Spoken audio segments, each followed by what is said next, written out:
Hello there. Good afternoon. It's Tuesday, just after 2, so it must be question time with the party wall guy. Welcome. My name's Dil Gujral, and let's get a start on. So, got a few things going on today. Hopefully, we're broadcasting live on Facebook with the TPP, the Property Professionals Group, one of our sponsors. So, welcome. Let's do a quick introduction to this session.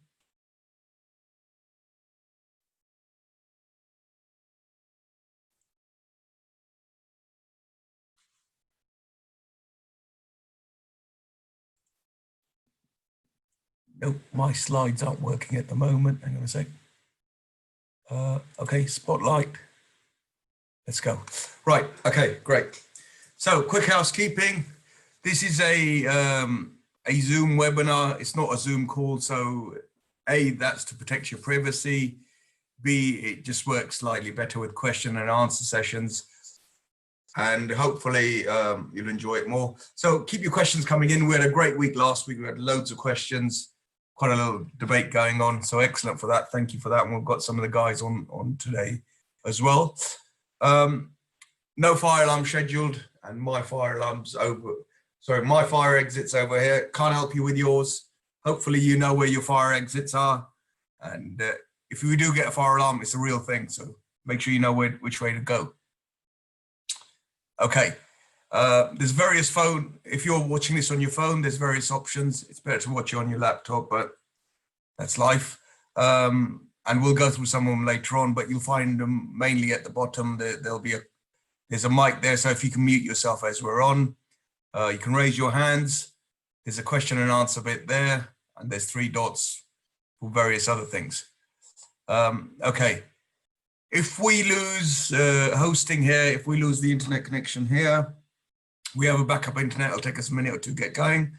If you lose Wi-Fi signal, Zoom automatically connects. And if you get a call, your audio might not work. So what you might have to do is jump out and jump back in, and that should re-engage your audio. Recordings are beginning to be loaded on YouTube. Our channel's 1996 Party Wall. They're a little bit behind. They're about 2 or 3 weeks behind. So they'll start coming on as we progress through these weekly sessions. Book, yes. So a few years ago, I wrote this book. I'm currently updating it. So hold off on buying it. Don't buy it quite yet. Currently updating it, and it'll be the updated version will get loaded on Amazon. And also we're bringing out an audio version and a, what do you call this, ebook things as well. So we're bringing all of that out as well. So that'll be good. And question and answer. So keep yourself muted. If you'd like to, if you think of questions as we go along, please put them on. So when I come to a pause, I'll answer your questions.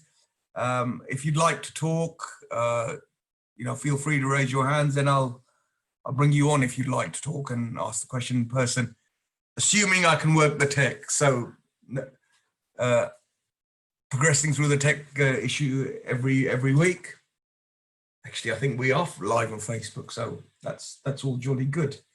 I'm just going to check that that's working. So just stay with me 1 second.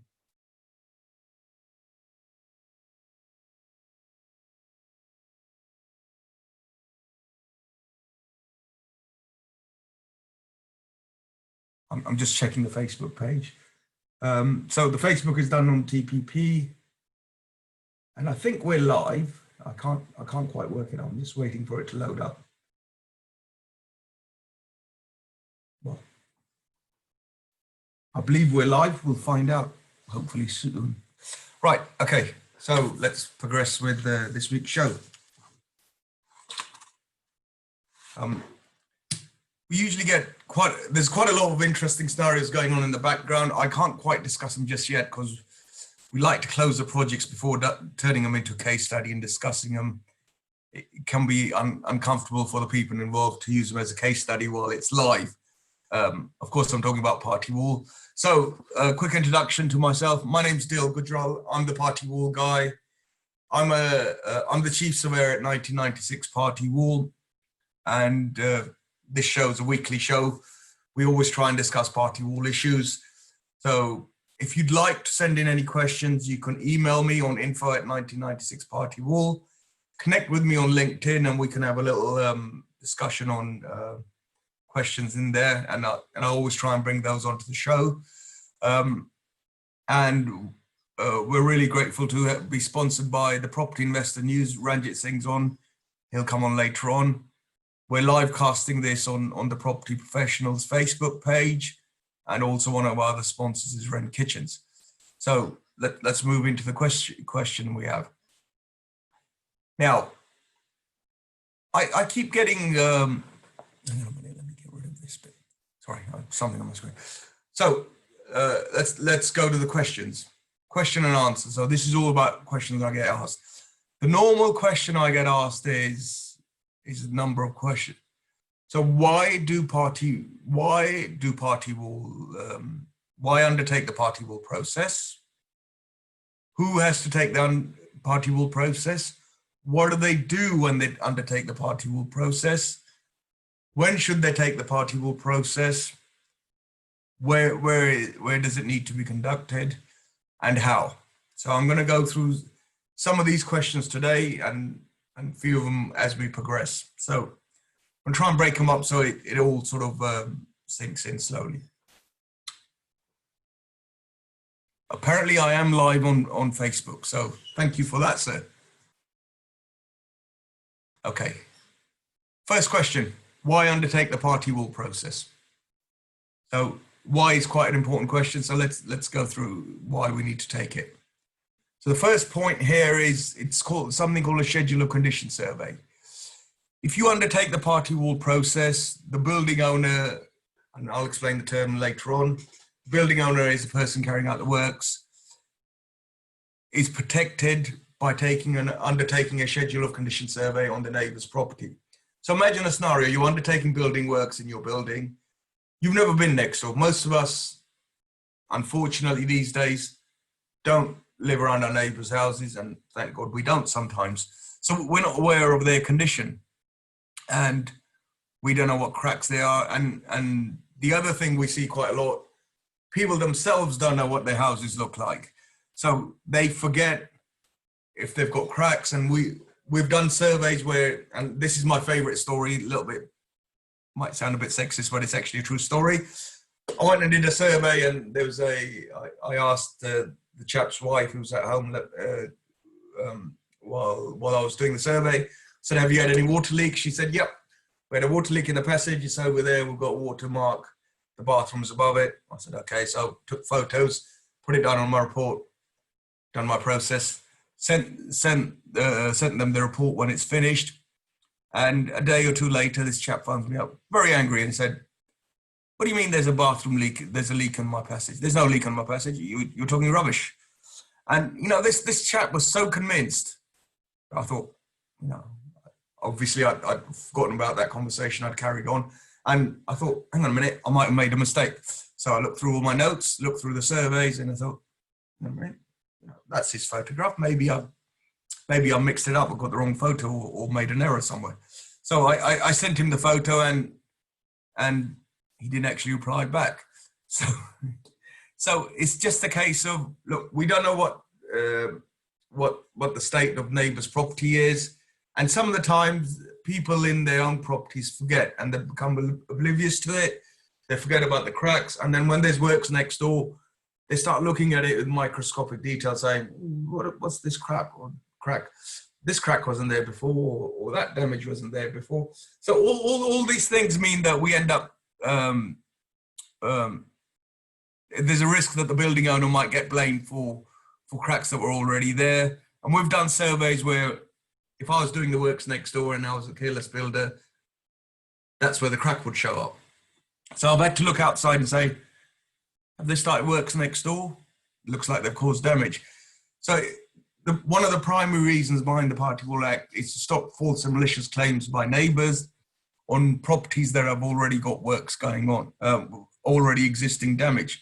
So that's a benefit to the building owner, and the building owner is the party that's having the works done. What's the next? Why is what's the next reason for carrying out the party wall process? So, number of occasions people haven't carried out the party wall process, and we've heard all the excuses. Didn't know, nobody told me, I've got planning permission, I'm allowed to do it legally, this is my house, you know, all of them, on and on and on, and it carries on. So, this has happened a number of times where we've had to have the work stopped while we finish the party wall process. It's always much better for building owners to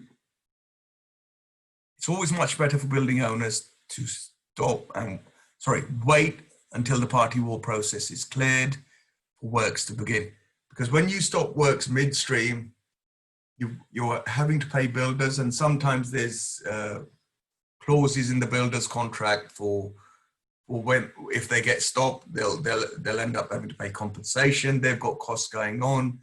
You've got teams sitting there doing nothing, and also it can be uncomfortable for your home. So, for example, you could have a scenario where the roofs had to be ripped off while the loft is being carried out, and if the works are stopped, you could end up sitting there with no roof on your loft, no roof on your house, or a bunch of trenches, or basically end up living in a building site. The other knock-on effects are your project gets delayed. You may end up paying extra rent if you're renting somewhere, extra storage. So it's not a good idea to get your work stopped midstream. Much avoidable, so don't do it. Next reason, it's your responsibility as a building owner. It's not the architect's responsibility. It's not the builder's, not the project manager. You as a building owner are responsible for obeying this law. So it's a little bit like health and safety. Regardless of who you delegate it to, it comes back to you. Now, that's a really good reason for ensuring that the party wall process is followed. You can't say, I didn't know about it. You can't say, we've got planning permission, we can do it. You can't give any excuse. It'll come down to you. And judges obviously don't like people disobeying laws.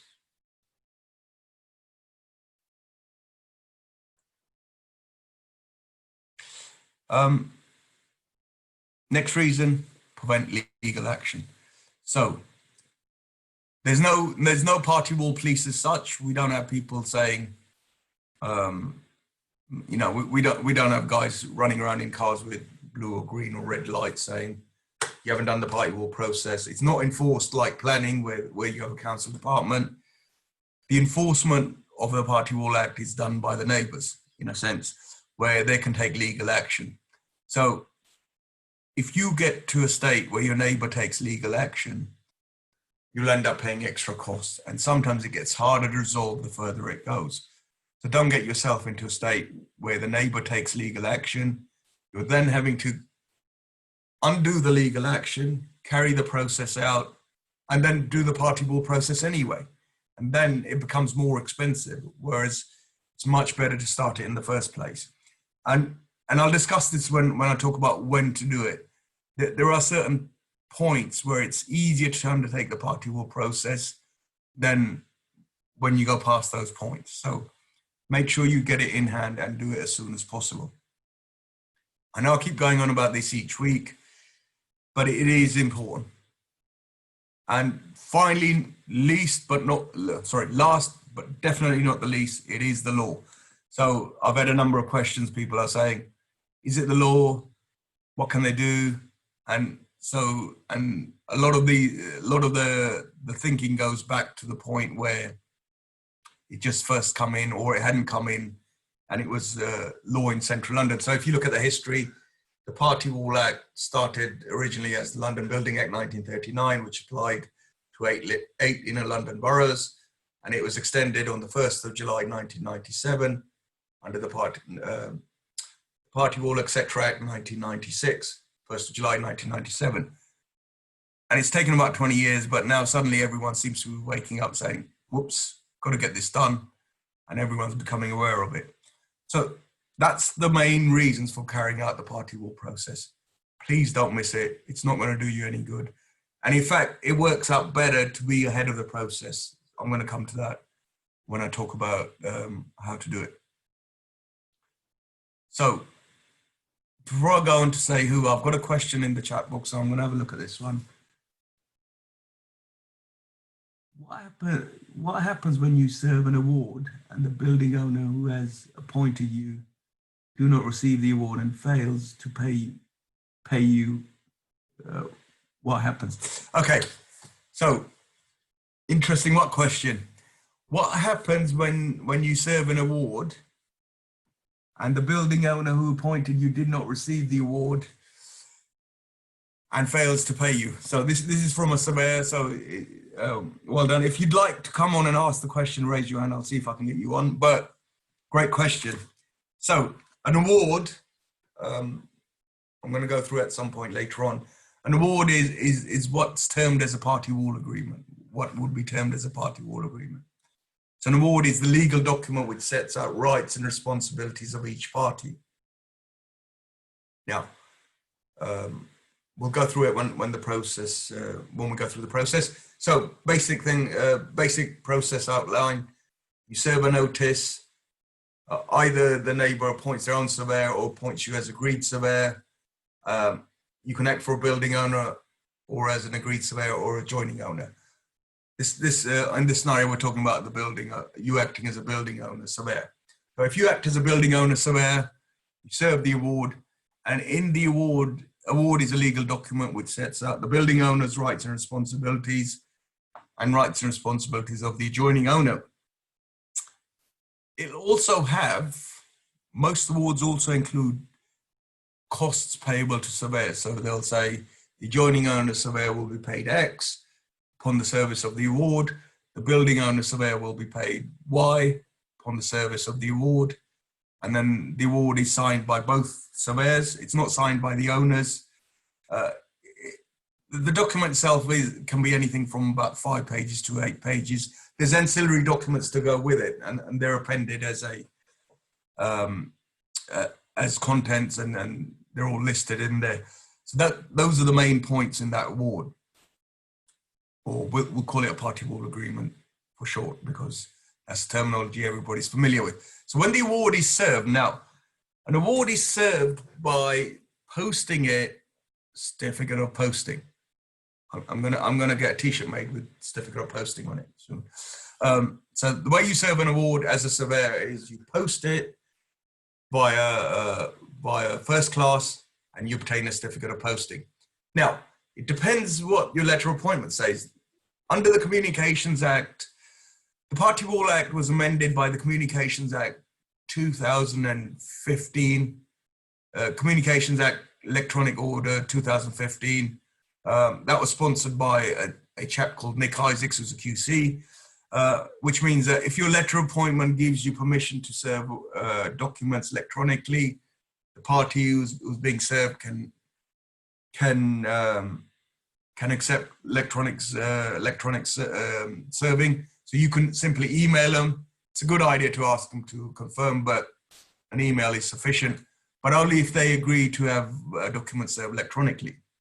So you either serve this award electronically, i.e. you've emailed it, or, as in slightly a few years ago, the way it was done is posted by certificate of posting. Now, the magic trick about certificate of posting is, once you get a certificate of posting, I'll bring one in next week actually. Once you get a certificate of posting, it's deemed to be served in 2 days. So this is why when I talk about the 10-4 process, we talk about 14+2 or 10+2. So within 2 days, it's deemed to be served. So as long as you've got that on your file, the building owner can't say he hasn't got it. It's assumed to be served. Same with the adjoining owner, actually. The adjoining owner can't say, I haven't got it. You've got a certificate of posting. You can say, well, it was posted under a certificate of posting. Deemed Service Act means it's served in 2 days. Now, both owners have a right to appeal under section 10, I think it's 1017, could be 1014. I'm pretty sure it's 1017. Under 1017, they have 14 days upon the service of the award, not on the signing, not on receipt, upon the service. So after you post the certificate of posting, 1, 2, it's deemed to be served on the second day. They have 14 days from then to appeal the award. What are the reasons for appealing the award? Something's incorrect. They don't agree with the fees of the surveyors. There's some error in there, or various other reasons. Whatever the reasons are, if they don't appeal within 14 days, that award becomes a legal binding document now. And all the terms set out within the award apply. If you put, as a surveyor, as a building owner surveyor, and this chap's a surveyor, if you put your fees in there, you can then go and enforce those in a court, in a magistrate's court. Fortunately, I haven't had to do one of those, but if you need to do that, that's the way you enforce them. It's always a good idea to write to the building owner, say, look, if I have to take you to court, we may employ barristers and this will add extra cost, so don't do it. And the other difference is, you try and be clear to the building owners, it's not a good idea to not pay surveyors' fees, of course. You need to work out the reasons why, and building owner surveyors are usually working under a quotation, whereas the adjoining owner surveyors' fees are calculated on a timesheet basis. It's a little bit of a difference, but that's how the process works. So the building owner should know the bill they're facing, at least from the building owner surveyors. They may not be aware of the adjoining owner's fees, and as a building owner surveyor, it's your job to bring it to their attention before you agree and serve an award. So if you've got a case where the building owner is not paying your fees, send them an email or send them a letter saying, look, you don't pay, I'll take you to court. And it's taken on magistrate's court, which is easier to enforce. Got another question coming in, actually. I'm going to have a look at this question. If adjoining owner surveyor has been given entry into the adjoining owner property to conduct a schedule of condition, the adjoining owner then sends the BOS the notes of the schedule of condition along with supporting images, but the adjoining owner surveyor, bring this up a bit, but the adjoining owner surveyor notes along with supporting images, but the adjoining owner surveyor addendum that the adjoining owner use the schedule rather than the building owner be able to add comments, as further comments may need to be added upon seeing the pictures is seen as acceptable. Right, okay, so sorry about that. I had to read that one in detail. Basically, it's about the process. So what seems to have happened here is the adjoining owner surveyor has done the schedule. He sent the report to the building owner surveyor. The building owner surveyor is looking at this and saying, I think there's extra notes that need to be added to the report by looking at the pictures.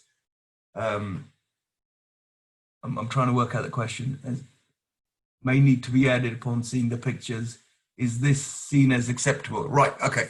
So sometimes, I'm going to do a little bit of background on this. So sometimes both surveyors can't be there at the same time to do the schedule at the same time. So usually the normal practice is for the building owner surveyor to go in. Let me recap that again, sorry. So default position is both surveyors go at the same time. They both take notes. The survey is usually led and conducted by the building owner surveyor. The adjoining owner surveyor accompanies them, adds any damage that they can see, or they'll take their own notes, and then the building owner surveyor writes up a report, which is mainly mostly pictures that are logged and written out with slight details being written out of damage. So you can get occasions where the two surveyors can't be present at the same time. So one will go in there and write the report out. It could be the building owner surveyor or adjoining owner surveyor, and the other one will then either go to the property to confirm the report, or in this case, they're looking at the pictures. I would say it's better to go there, but pictures don't always reflect stuff. So you should go, and the second surveyor should go and visit the property and look at it. But if they know the original surveyors, they've worked with them before, they know the capabilities, they can accept their survey. So if in this scenario, one surveyor's gone in, done the report, and sent the pictures and the report to the second surveyor, the second surveyor is looking at it and he believes they've missed something. So yes, they can amend the schedule of condition and add extra comments. So it might be things like, please note this, or please note XYZ tiles missing that the first surveyor's failed to note down, and he's picked it up off the pictures. So the answer to that question is yes, you can amend the report, i.e. the surveyors can amend the report, because if some detail gets missed, you are allowed to amend the report, and it's normal practice. So you can get the occasion where, all right, so you fail to note something down, for example, and occasionally you get the houses transposed, so the left house is on the right and the right is on the left because of various reasons. So if there's any amendments to be made from surveyor to surveyor, it shouldn't be seen as a negative. So it should be allowed, because what you're actually doing is improving the quality of the report. So if you need to make amendments to that survey, and this is part of the process whereby the award and the survey draft documents are drafted, it's passed on to the other surveyor to review. Usually it goes from building owner surveyor to adjoining owner. It can go the other way, and you're allowed to make amendments. That's the normal process. It's same thing as legal process, where solicitors draft something, they pass it on to the other solicitor to review, and they'll come back and feedback with comments, update the documents and go back. So that's normal process. You should be allowed to do that. I don't see why there's a problem with the first surveyor, because it's you know, all they're doing is another profession adding to the comments. So I hope that's answered that question. Got some interesting questions today. Okay, so that's really great. Keep your questions coming in. I think we've actually come to the end of this session. Next week's session, I'd like to discuss who has to take the party wall process. So I'm going to go through this theme, why, who, what, where, when, and so forth. But intermittently, I'll weave you other questions in. So thank you very, very much for sending those two really interesting questions. I realize they're slightly surveyor related, but they are useful for someone who's wondering, what the hell are these guys doing? They've done the survey 2 weeks ago. I haven't got my award yet, you know, or they're sleeping on the job. So behind the scenes, this is the sort of thing that happens.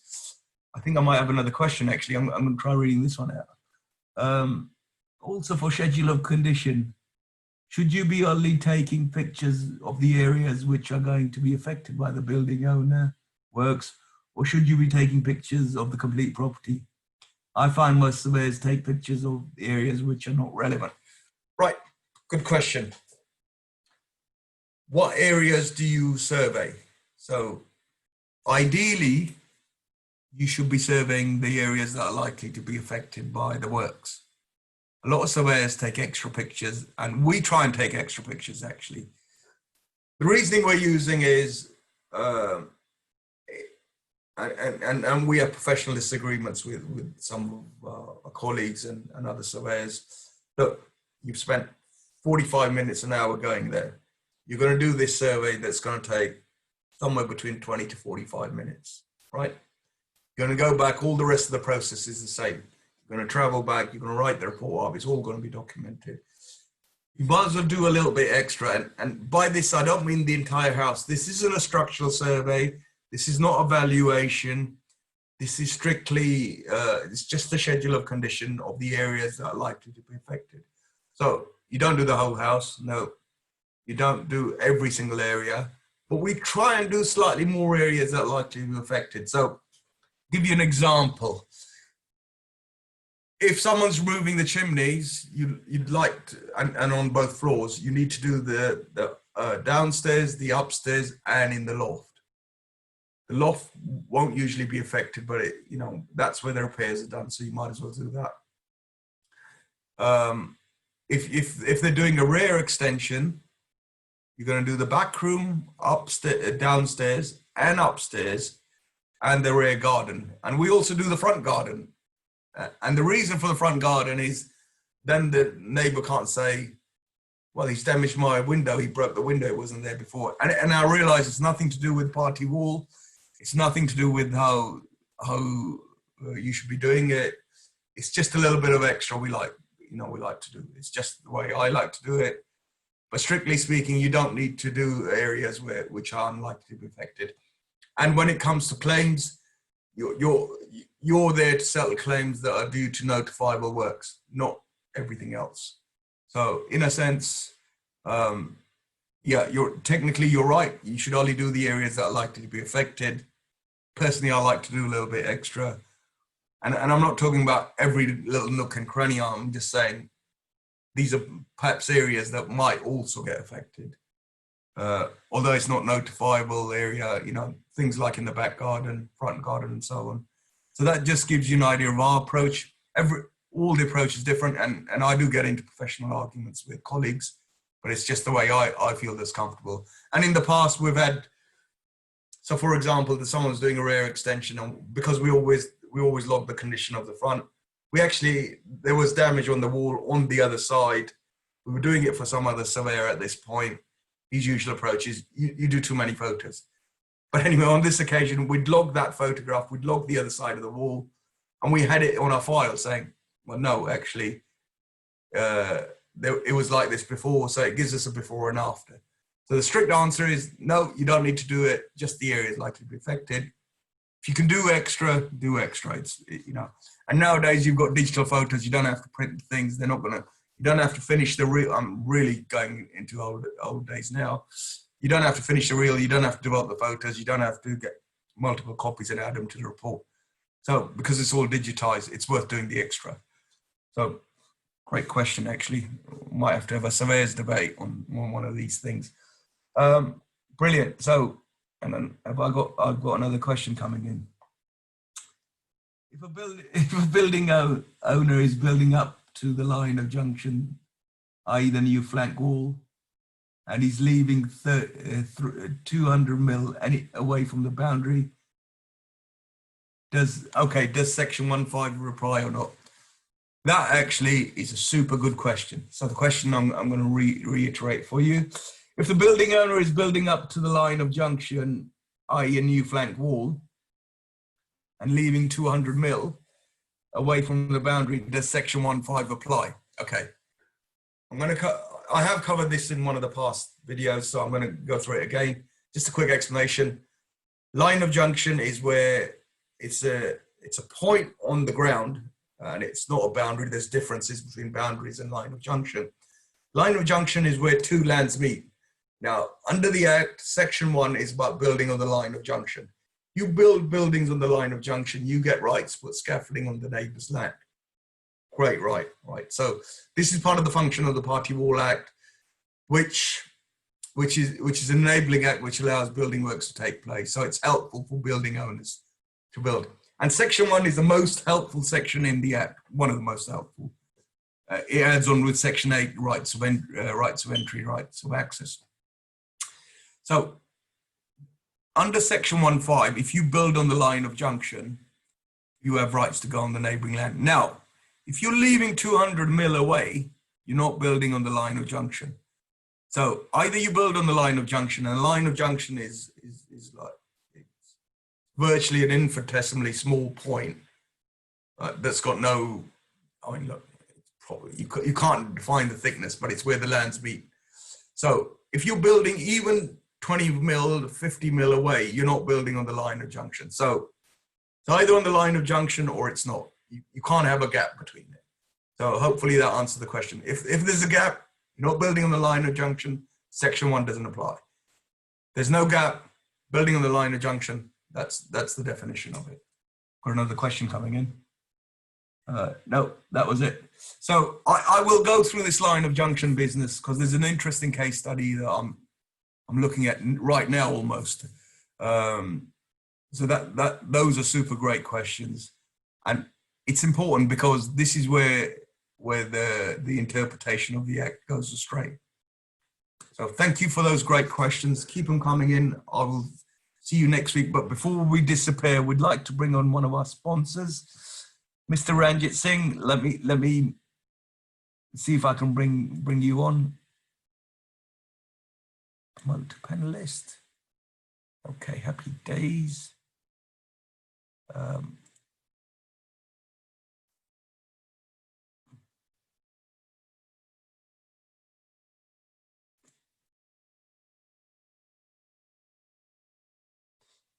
Mr. Ranjit,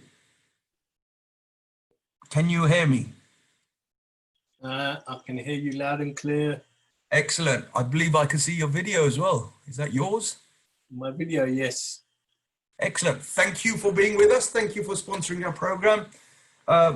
Very technical questions here, so quite enjoyed it. Hopefully you got some insight into what we do behind the scenes. You know, we don't turn up for 15 minutes, do a few photographs and disappear and send everybody a bill. So there is a process that goes on behind the scenes. A lot goes on behind the scene to put these events together. Yeah, so great. So thank you for being our sponsor. If you could share some words of wisdom, let me move the slides onto yourself. So this is the sort of stuff we're going to be doing in the next coming weeks, going through all of these things. But in the meantime, let me get onto your slide, and I'm gonna have to apologize. I've got one of your old slides on. So if you send me a new one, I'll update it to your.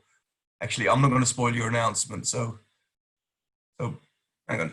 Sanjay couldn't be here, so as you're here with us, share some of your words of wisdom, and let's have some feedback from you, sir. Definitely, yeah. Good afternoon all. My name is Ranjit from Property Investor News, as Dil mentioned, and thanks for having us, Dil. Education is so important that to be really successful, you really need to become knowledgeable and informed investor and educated investor. And I take it this is the reason why you join this question time every Tuesday afternoon. Right, education is the only weapon to be successful no matter what business you're in. Property is no different. Prepare yourself for the changes, challenges and opportunities ahead. Become educated, knowledgeable, informed investor. Our publication, Property Investor News, provides analysis, news, research on property investments, and also updates on mortgages, finance, and research, and much, much more. We do have a time-limited offer. You receive 3 free issues of Property Investor News, and you also receive a June issue, which is our 200th issue. And you also get the book Before the Hammer Falls, which is on the screen there, for free. So you get 4 issues and you get the book for free if you subscribe. Main theme of the June issue is student sector review and much, much more. To subscribe, just follow the instructions on the slide there. And I'll leave you with this. We are in changing and challenging times. Remember, today's decisions are tomorrow's reality. Remember, you have 3 choices. Take it, leave it, or change it. It's completely up to you. Thank you very much, Dil. Back to you. Thank you very much, Mr. Ranjit Singh. And the book is great, but the magazines are even better. So please subscribe, really worthwhile getting, and the book's fantastic. I personally know both the guys who wrote the book, read it cover to cover, great knowledge if you're interested in the property industry.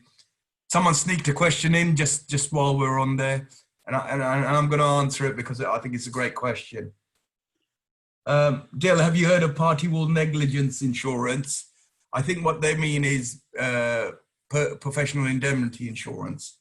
And does it apply to party wall surveyors? So if we're talking about professional indemnity insurance, all professionals should have professional indemnity insurance. We definitely have professional indemnity insurance. And if you employ a professional, you should ensure they have professional indemnity insurance. Not selling you professional indemnity has nothing to do with me insurance. So part of the reason you employ professionals is this is what they do, and one of the tick box that you should be ticking for any professional that you employ is they're insured and have professional indemnity. So if you're a surveyor and you don't have professional indemnity, please go and get it. And if you'd like to know where, I could put you in touch with some of the guys we use. Send me a LinkedIn or an email. More than happy to put you in touch. So any professional, please make sure you have professional indemnity insurance. There's also, you also need to have public liability, and that's for any business as well. I don't know all the rules about insurance, but I know at least those two you should have. So on that note, I'm going to end this weekly meeting. Thank you very much for tuning in, and I look forward to seeing you again next week. Please keep your questions coming in. Thank you very much, Dil. Thank you, sir.